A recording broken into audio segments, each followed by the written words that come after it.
As institutions fall, though, who's going to report? And not only who's going to report, but who's going to hire the reporters? Listen, the New York Times is a wonderful institution, but just because if you're a trained reporter and you don't happen to be working at the New York Times, that doesn't make what you're doing any less relevant.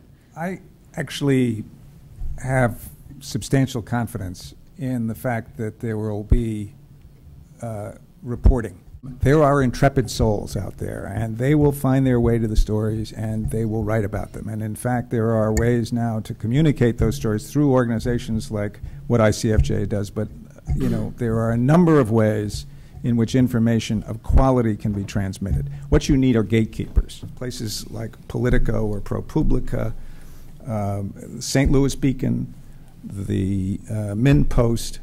These are new places using new funding sources and delivering news still to relatively small groups of people, but it will grow and it will become, I think, more extensive, and we will take advantage of technology. I see video pieces on the Times website, but why isn't the Times, for instance, or anybody for that matter, partnered with C-SPAN so that when a given hearing is on, in there's a great website called Fora.tv. But if you were looking for if you can. It has an incredible search interface, and I show it to journalists all the time. None of them know it exists. Everybody's producing their own newfangled Flash video player, which they don't need to, because there's already a model that exists, and they're doing it well, and not by traditional media.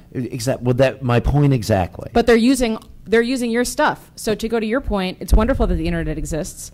We're giving away everything for free via API. Sorry for the letters, but it's making your content available to be grabbed and used by other things. The Times is giving away its stuff API style. Time, Newsweek, The Guardian, we're giving away our content, and we're enabling other people to build bigger, better ways of receiving that content. But and we're wondering where the dollars are going. Is the Times going to exist if they keep giving it away? Jack? Maybe. I'm not going to answer that question. I can't possibly answer that question. What we really have to start thinking of is all quality news has to be subsidized.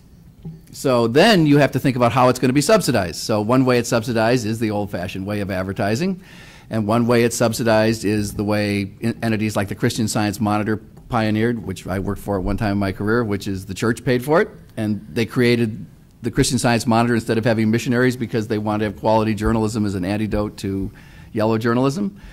And another way to do it, and I just say this because I think it's enjoyable to be provocative, is for the government to support it. So you say that's really bad. I mean, how can that be? But in fact, journalists take government support all the time.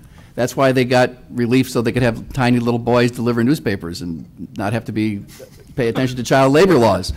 Or why they got to have joint operating agreements so they could, in contrast to, in contravention of laws about fair trade, or why they got postal privileges. So exactly how this would work is not clear, but for example, the French right now are talking about subsidizing young people to buy newspapers. You give a subsidy to people who make choices with that money. And I think we have to look at a whole range of ways that news is subsidized. How do we pay for original reporting? The truth of the matter is entrepreneurship and values are what made journalism what it is. And despite the fact that right at the moment, great organizations like Time Inc. are going through a contraction phase, they still provide a very valuable resource. And the concept of publicly supported media is now accepted in this country. And there may be places, maybe it's the major metropolitan areas, where publicly supported media will be required. Boston. Can the city of Boston function without a proper news gathering organization called a newspaper or whatever else it is? No, it can't. So maybe the community has to step up. That's what you think, though, but the reality of the situation is while all of us value quality newspapering and journalism, there have to be people out there, not journalists, willing to read what we're producing and interact and watch what we're producing. And that doesn't mean that the content needs to be dumbed down. And every time people say blog, a blog is a platform. It doesn't necessarily mean that the content in it is going to be opinionated. You know, we can produce all the quality journalism we want, but if we're not producing it and distributing it in platforms and in methods that, regardless of your age, your race, your whatever, that's going to be usable by you, then we're producing all of this stuff in a vacuum.